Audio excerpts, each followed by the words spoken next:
Hey, hey, it's your old pal Witchfinder here again. We're going to do something a little bit different tonight. Tonight, I'm going to be reviewing a clip from Saturday Night Live about the Salem Witch Trials. This clip is from 1985, which is maybe not known as one of their best years, but it was kind of like one of their all-star years where they had a lot of famous comedy people come in. I believe that's the year that like Billy Crystal and Martin Short and a bunch of other like famous comedy folks were there, but it didn't always blend well, and it wasn't quite the show that people knew and loved from the mid-70s.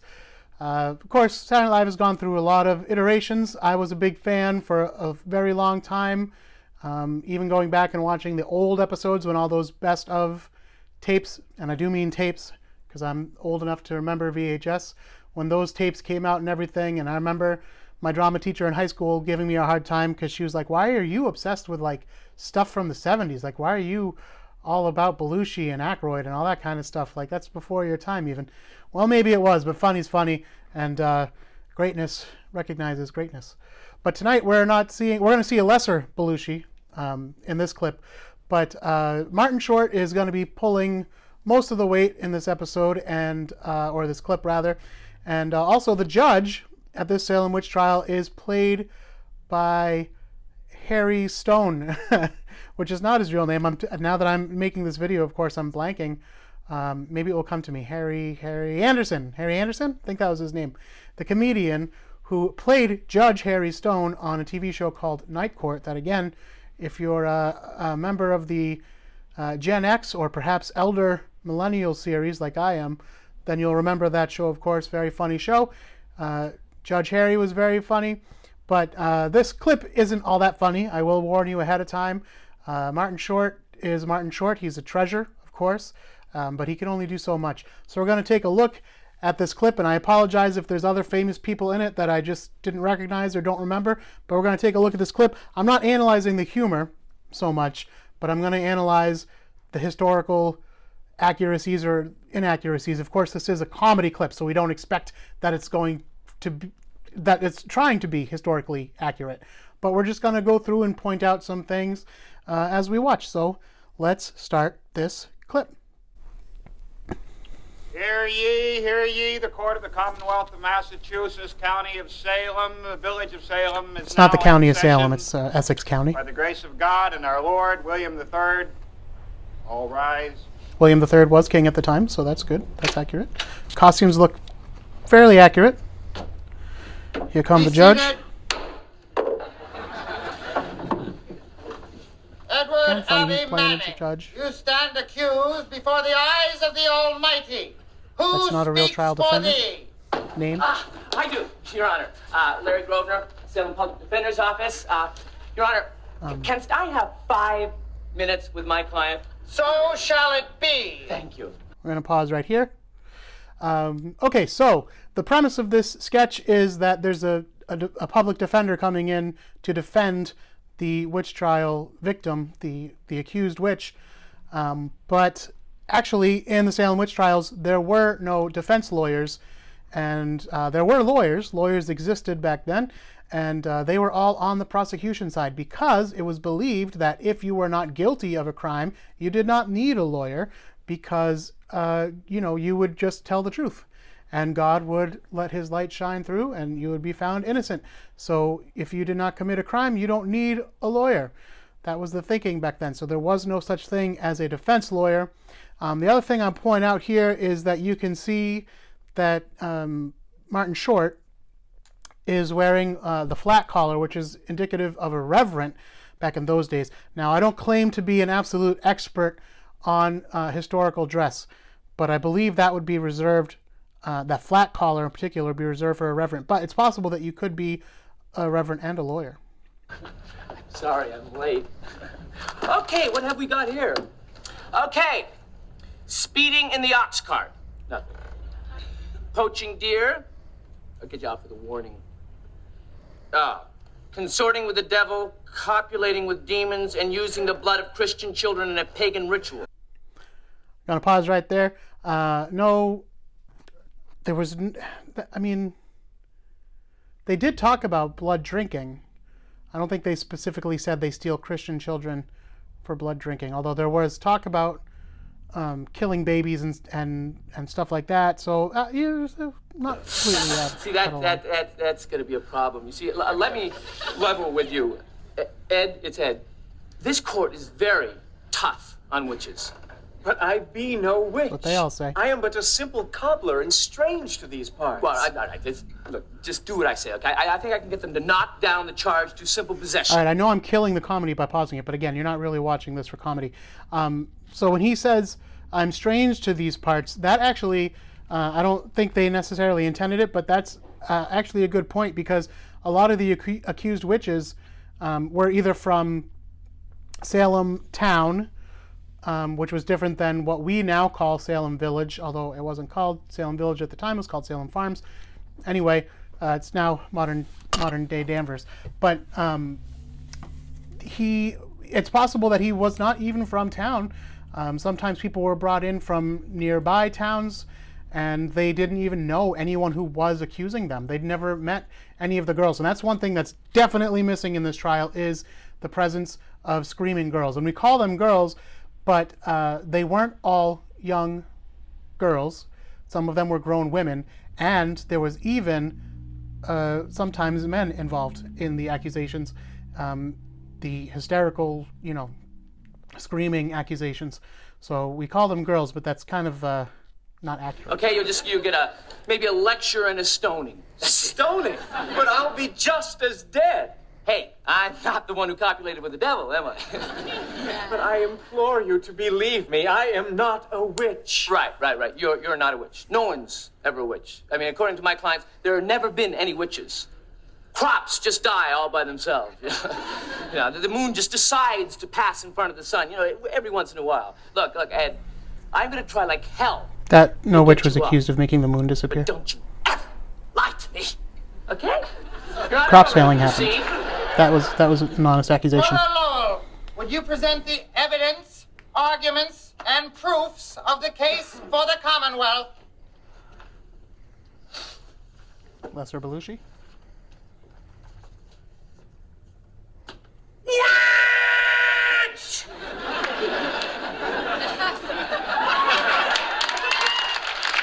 And he kind of rest his case.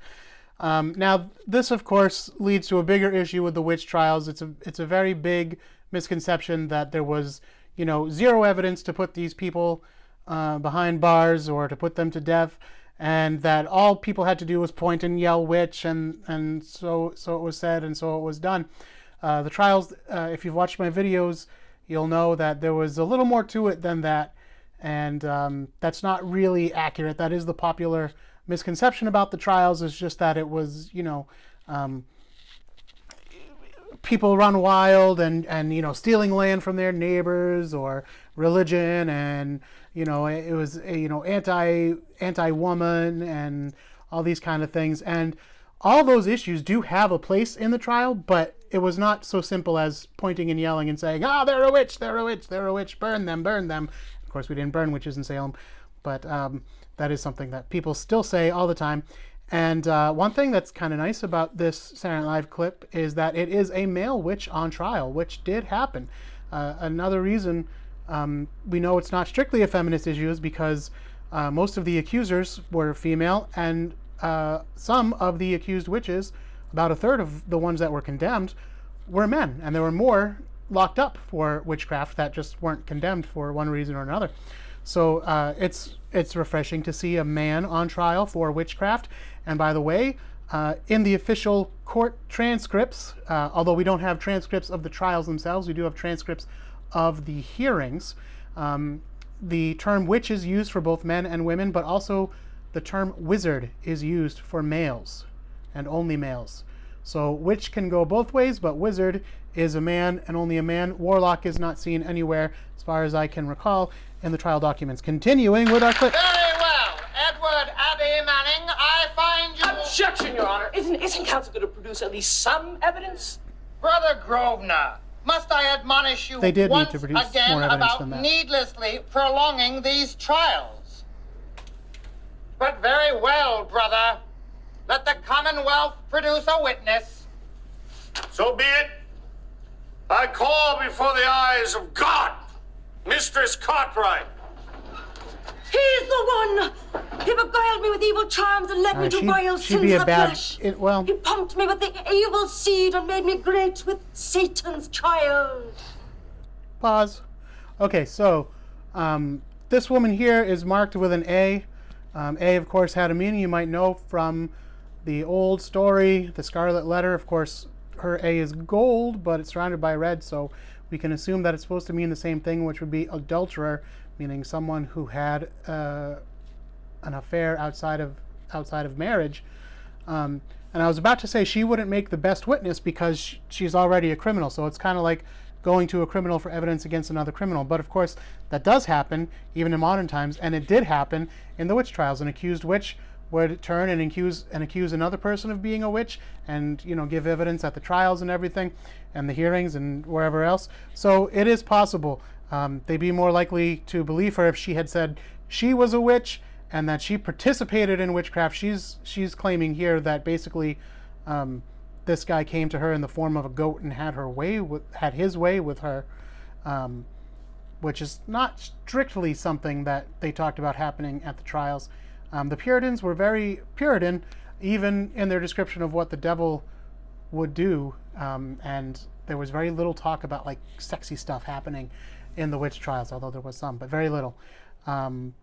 Speaking of scarlet letters, we know that the scarlet A meant adulterer, but the scarlet B also meant something. So now when you see someone walking down the street wearing a Red Sox cap with a big red B on it, you can let them know that in Massachusetts, in colonial times, that scarlet B meant blasphemer.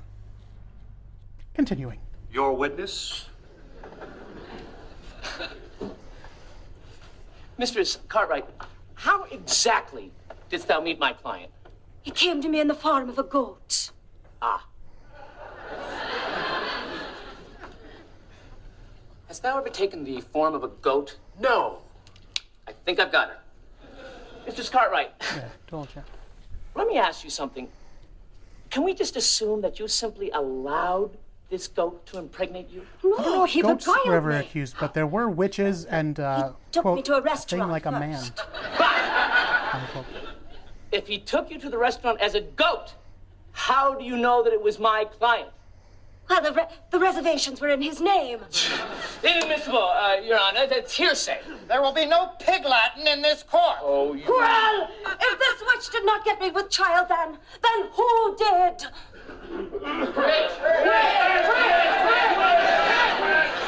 Your Honor, if I could just be devil's advocate for 1 second. Let me just phrase that for one moment. Thou sealest my doom. Is there no test by which you can prove that I speak the truth? Well, let me just throw this question out to you. How long can you hold your breath underwater with, like, very heavy stones on your chest? 2, perhaps 3 minutes. No, anything less than a week and they'll just laugh us out of court. All right, pause right there. We're going to talk about that test. It sounds like they're kind of confusing two separate tests. Well, one was a test and one was a punishment. Pressing, of course, which has a fancier French name, which I'm not going to try to pronounce for you now since I don't have it right in front of me. But pressing with stones. And this, of course, happened in the Salem Witch Trials to a man named Giles Corey. He was pressed to death because he would not answer questions in a court of law. So they placed a heavy wooden board on top of him, and on top of that they placed heavy stones until he either gave an answer to their questions or was pressed to death. And Mr. Corey chose to be pressed to death, and so he died a martyr. And he's the only person to die by that way in the Salem Witch Trials. In England, not in the Salem Witch Trials, but in England, when they did witch finding with the real historical Witchfinder General, Matthew Hopkins, they did have a test called Swimming the Witch. And this was when they would tie ropes around an accused witch and then dunk her into the water, like a river, off a bridge or something like that, and see if she would float. And if she floated, then she was guilty because she was so unpure, the water was rejecting her. But if she sank to the bottom, then she was innocent, although she was dead, but she would ascend to heaven, theoretically. So I think they're kind of confusing two punishments here, or blending them together. So let's continue with the clip. There's got to be... yes! Ha ha! we've got one other last straw. We're going to use it. Calm down, Your Honor. I would like to call to the stand Edward Manning.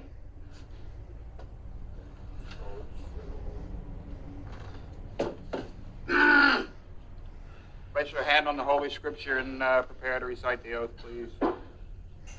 Il acerato spirito del mesto genitor. Your Honor, we'd like to change our plea.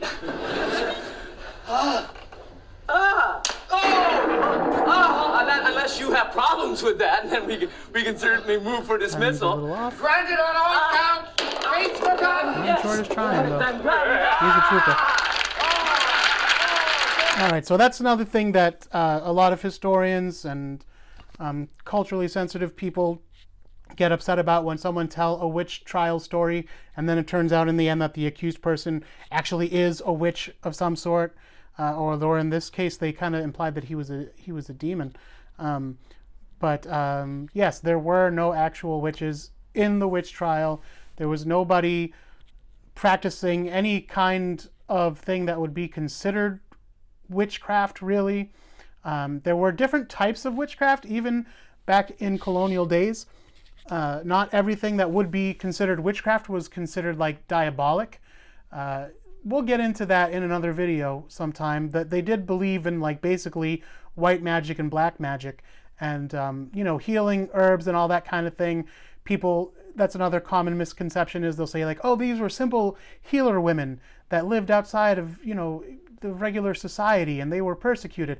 No, that's not why they were persecuted. People understood about herbs and stuff like that. That was no surprise to colonial people. Home remedies, that kind of home doctoring was not a surprise to anybody. That's not a reason why someone would be put on trial for witchcraft, and it was not a reason why anybody was put on trial for witchcraft. So I hope you guys enjoyed this little breakdown. Again, sorry, I know going through and pausing took the comedy out of it, but this was not for the sake of comedy. This was so that we could have a little bit of historical discussion based around a little bit of light entertainment. I would like to do more of these kinds of things, and maybe do some like film reviews of like film versions of The Crucible or other movies about the witch trials. So if you guys would like to hear that kind of thing, let me know down in the comments below, and don't forget to like and subscribe and all the other YouTuber stuff I'm supposed to say. Now let's thank my patrons.